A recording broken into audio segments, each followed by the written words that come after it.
Muy bienvenidos sean, fortunatos y fortuneras. Ahora vamos a seguir viendo qué es lo que sigue aconteciendo con la familia Ward y qué es lo que el joven Ward está haciendo que tiene a todos de cabeza. Pero eso sí, les digo, rapidito, like, comenten, compartan, activen la campanita para recibir notificaciones de YouTube, suscríbanse y si les gusta lo que están viendo, ahí en la descripción tienen el botón del cafecito. Dicho esto, vamos a seguir con el caso de Charles Dexter Ward. Una mutación y una locura 3. A la mañana siguiente, el señor Ward envió al doctor Willett una nota en la que le comunicaba que su hijo no había regresado. Decía en ella asimismo que el doctor Allen le había telefoneado para decirle que Charles permanecería durante algún tiempo en Pawtuxet, donde nadie debía molestarle, ya que, por tener que ausentarse el propio Allen durante un periodo de tiempo indefinido, quedaba él solo a cargo de la investigación en curso, y que Charles le enviaba sus mejores deseos y lamentaba cualquier molestia que pudiera producir aquel repentino cambio de planes. La voz del doctor Allen había despertado en el señor Ward un recuerdo vago y elusivo que no pudo identificar exactamente y que le produjo, sin embargo, una evidente inquietud. Desconcertado por aquellas noticias contradictorias, el señor Willett no supo qué hacer. No podía negarse que en la carta de Charles había una ansiedad frenética, pero ¿cómo interpretar la actitud de un joven que tan pronto violaba sus propias decisiones? En su carta aseguraba que sus investigaciones eran una amenaza y un sacrilegio, que ellas y su colega debían ser eliminadas a cualquier precio y que él no volvería a pisar nunca el bungalow de Pawtuxet, pero según las últimas noticias, se había olvidado de todo y había regresado al centro del misterio. El sentido común le aconsejaba dejar en paz al joven con sus caprichos, pero un instinto más profundo le impedía olvidar la impresión que dejara en él aquella angustiada carta. Willett la leyó otra vez y, a pesar de su lenguaje algo altisonante y de la carencia de datos concretos, no pudo juzgarla ni absurda ni demente. El terror de Charles era demasiado intenso, demasiado real, y unido a que el doctor sabía ya del caso, evocaba monstruosidades tales de allende del tiempo y el espacio que ninguna justificación cínica bastaba para explicarlas. Lo cierto es que existían horrores sin nombre en aquel bungalow y, aun a riesgo de que su intervención resultara inútil, tenía que estar preparado para pasar a la acción en cualquier momento. Durante más de una semana, el doctor Willett reflexionó sobre el dilema que tenía planteado, sintiéndose cada vez más inclinado a visitar a Charles en el bungalow de Pawtuxet. Nadie se había aventurado nunca a invadir aquel refugio e incluso su padre conocía la casa solamente por las descripciones que el propio Charles le había hecho. Pero en este caso, el doctor Willett consideró necesario tener una entrevista directa con su paciente. El señor Ward había estado recibiendo de su hijo durante estos días noticias muy vagas en breves notas mecanografiadas, semejantes a las que recibía su mujer en su retiro de Atlantic City, y, en vista de ello, el doctor se decidió a actuar. A pesar de la curiosa sensación que despertaban en él las antiguas leyendas relativas a Joseph Curwen y las más recientes revelaciones y advertencias de Charles Ward, se dirigió osadamente al bungalow, que se levantaba sobre un risco muy cerca del río. Aunque nunca había entrado en la casa, había visitado anteriormente los alrededores por pura curiosidad y, en consecuencia, sabía perfectamente qué camino tomar. Aquella tarde de finales de febrero, mientras conducía su pequeño automóvil por la Broad Street, pensó en el grupo de hombres que había seguido aquella misma ruta 150 años antes, en una terrible expedición que había quedado sumida en el más impenetrable misterio. El recorrido a través de los arrabales de Providence fue muy corto y pronto se extendieron ante su vista los ordenados barrios de Edgewood y la dormida aldea de Pawtucket. Al llegar a Lockwood Street, dobló a la derecha y siguió el camino vecinal hasta donde le fue posible llegar. Luego se bajó del vehículo y echó a andar en dirección al norte. Las casas estaban allí muy dispersas y el bungalow, con su garage de hormigón, se divisaba claramente aislado sobre una pequeña elevación del terreno. Recorrió a buen paso el descuidado camino de grava, llamó a la puerta con mano firme y habló en tono decidido al mulato portugués, que la entreabrió con muchas precauciones. Tenía que ver a Charles Ward inmediatamente, dijo, para un asunto de vital importancia. No aceptaría ninguna excusa y una negativa a su petición serviría únicamente para impulsarla a presentar un informe completo de la situación al señor Ward. El mulato dudó y se apoyó en la puerta para impedirle el paso, pero el doctor se limitó a elevar la voz y a repetir su demanda. Fue entonces cuando de la oscuridad del interior surgió un ronco susurro que inexplicablemente heló la sangre en las venas al instante. Déjale entrar, Tony, Dijo la voz. si hemos de hablar, tan bueno es este momento como cualquier otro. Pero, por inquietante que resultara aquel susurro, peor fue lo que siguió. La madera del suelo crujió y el hombre que acababa de hablar se hizo visible. El dueño de aquella voz extraña y resonante no era otro que Charles Dexter Ward.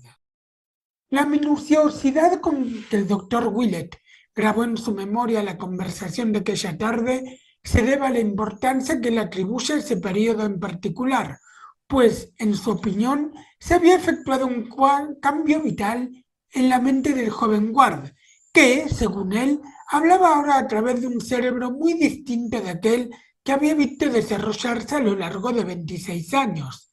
La controversia con el doctor Lyman le había obligado a ser muy específico y fijaba el comienzo de la enfermedad de Charles precisamente en la época en que sus padres habían comenzado a recibir aquellas notas mecanografiadas. Lo cierto es que éstas no correspondían al estilo habitual del joven, ni siquiera al de aquella desesperada misiva que escribiera al doctor Willett. Respondían a un estilo raro y arcaico, como si el desquiciamiento mental del autor hubiera dado rienda suelta a una serie de tendencias e impresiones adquiridas inconscientemente durante el periodo juvenil de afición a las antigüedades. Se evidenciaba en ellas un fuerte deseo de modernidad, pero el espíritu y a veces hasta el lenguaje pertenecen indiscutiblemente al pasado, ese pasado que se hizo también evidente en la actitud y los gestos de Ward cuando recibió al doctor en aquel sombrío bungalow. Se inclinó, señaló un asiento a Willett y empezó a hablar bruscamente en aquel extraño susurro en el que al parecer se sintió obligado a explicar. Me está afectando mucho los pulmones. Comenzó. Este relente del río. Tendrá que disculpar usted mi ronquera. Supongo que le ha enviado mi señor padre con el fin de que averigüe qué me ocurre, y espero que no le dirá nada que pueda alarmarle. Willett estudió aquel tono enronquecido con sumo interés, pero aún prestó mayor atención al rostro de su interlocutor. Experimentaba la sensación de que en aquella escena había algo de anormal y recordó lo que la familia de Charles le había contado acerca de la impresión que había recibido una noche el mayordomo de la casa. Hubiera preferido que reinara un poco más de luz en la sala, pero no pidió que se descorrieran las cortinas. Se limitó a preguntar a su interlocutor qué le había impulsado a enviarle aquella angustiada carta hacía poco más de una semana. Precisamente iba a hablarle de eso. replicó Ward. Como usted bien sabe, tengo los nervios muy alterados y hago y digo cosas que no se me deben tener en cuenta.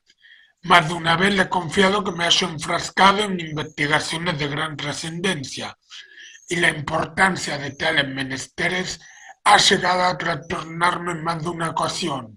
Cualquier hombre se hubiera asustado de lo que he descubierto, pero yo pienso seguir adelante y pronto lograré lo que me proponía.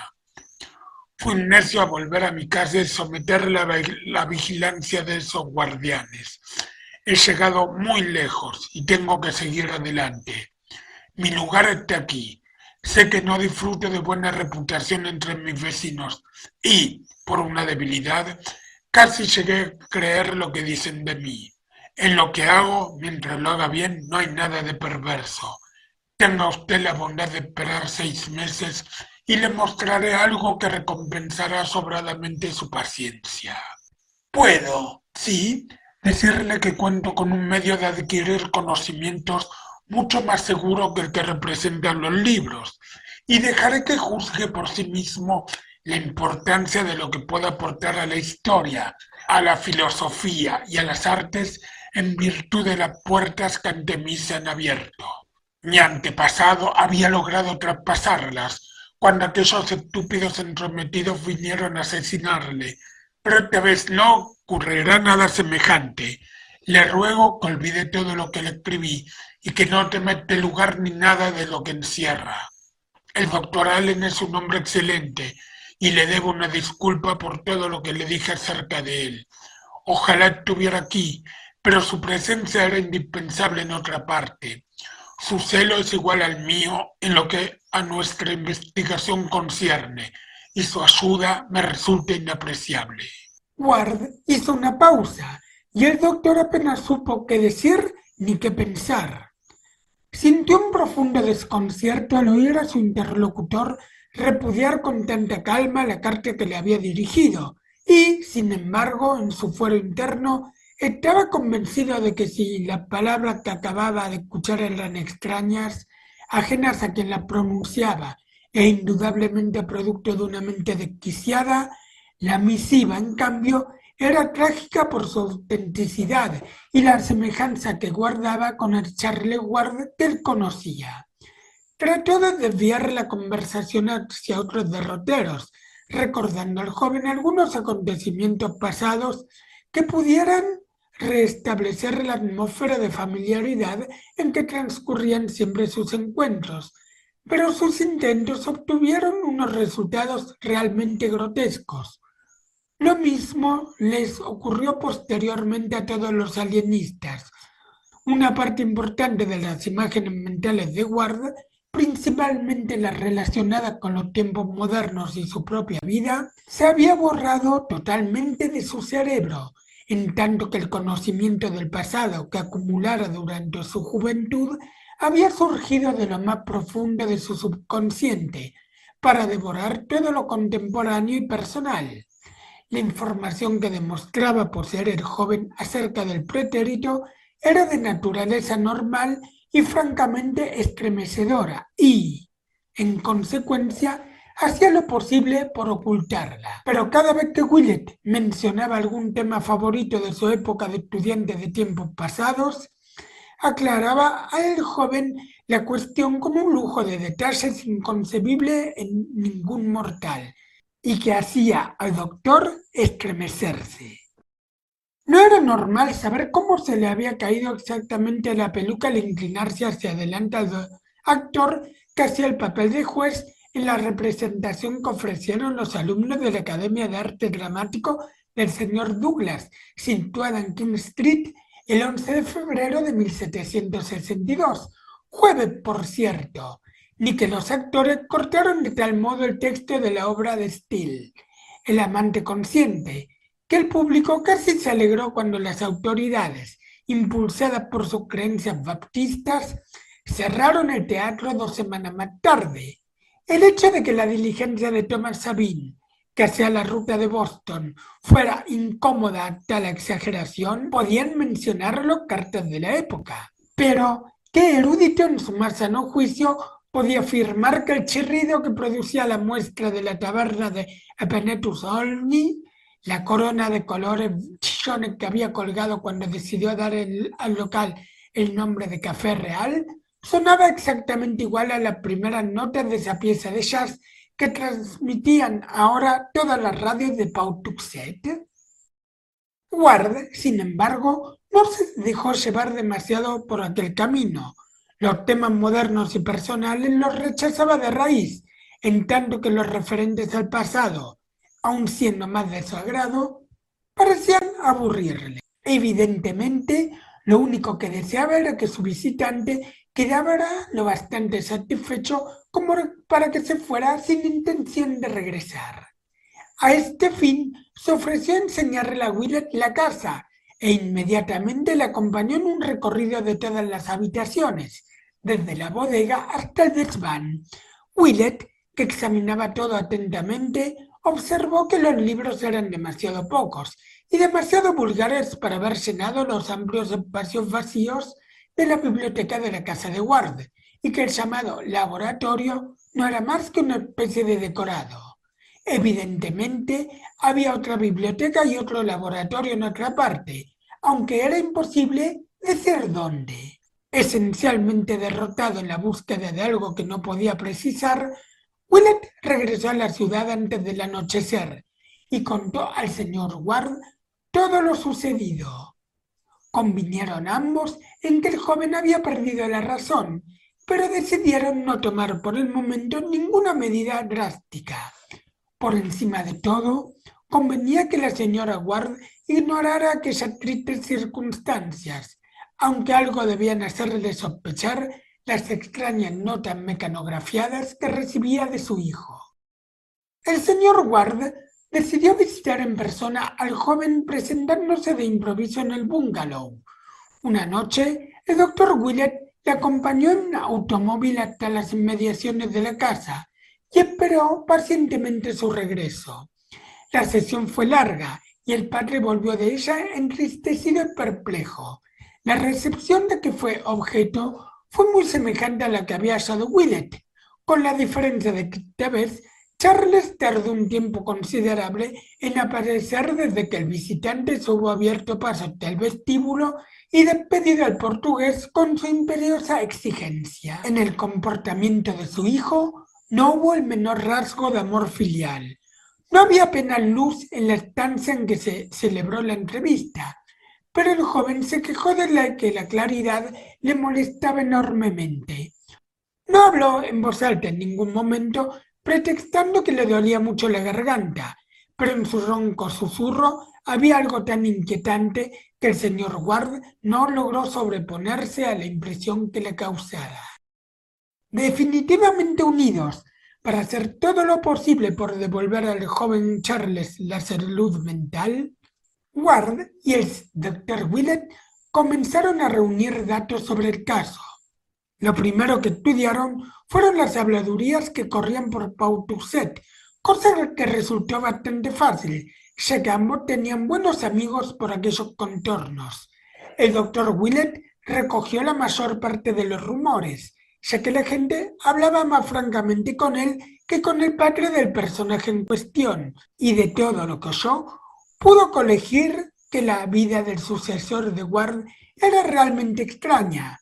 Casi todos los habitantes de Pawtuxet relacionaban el bungalow con la oleada de vampirismo del año anterior, y las idas y venidas nocturnas de los camiones que a él se dirigían eran objeto de suspicaces comentarios. Los comerciantes locales hablaban con extrañeza de los pedidos que hacía el criado mulato, y en especial de las grandes cantidades de carne y de sangre fresca que encargaba a dos carniceros de las inmediaciones.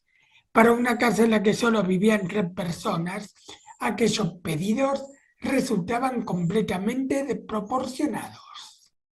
Luego estaba el asunto de los ruidos subterráneos. Los informes acerca de ellos fueron más difíciles de recoger, pero una vez reunidos se vio que todos coincidían en ciertos detalles básicos. Eran sin duda de naturaleza ritual, sobre todo cuando el bungalow estaba a oscuras. Desde luego, podían proceder de la bodega, pero los rumores insistían en que había criptas más profundas y más amplias. Recordando las antiguas habladurías acerca de las catacumbas de Joseph Curwen y dando por sentado que el joven, guiándose por algunos de los documentos encontrados junto con el cuadro, había elegido el bungalow por hallarse emplazado exactamente en el lugar donde se alzaba la granja de su antepasado, buscaron afanosamente la puerta que se mencionaba en los viejos manuscritos y que, según estos, debía hallarse muy próxima a la orilla del río. En cuanto a la opinión general sobre los habitantes del bungalow, no cabía duda de que el mulato portugués era sencillamente detestado, el barbudo doctor temido y el joven erudito profundamente aborrecido. Durante las últimas 2 semanas, Charles había cambiado mucho, decían. Había renunciado a sus intentos por mostrarse agradable y en las pocas ocasiones en que se aventuraba a salir al exterior, hablaba únicamente con un susurro ronco y extrañamente repelente. Tales fueron los cabos y fragmentos de información que lograron reunir por aquí y por allá el señor Ward y el doctor Willett. Basándose en ellos, mantuvieron serias y prolongadas conferencias en que se esforzaron ambos por ejercitar al máximo sus dotes de deducción, inducción e inventiva, y trataron de relacionar todos los hechos conocidos de la vida del joven, incluida la angustiosa carta que el médico se había decidido a mostrar al fin, con la escasa documentación de que disponían acerca de Joseph Curwen. Habrían dado cualquier cosa por poder echar una ojeada a los documentos que Charles había encontrado, pues era evidente que la clave de la locura del joven radicaba en lo que éste había descubierto acerca del siniestro mago y sus actividades.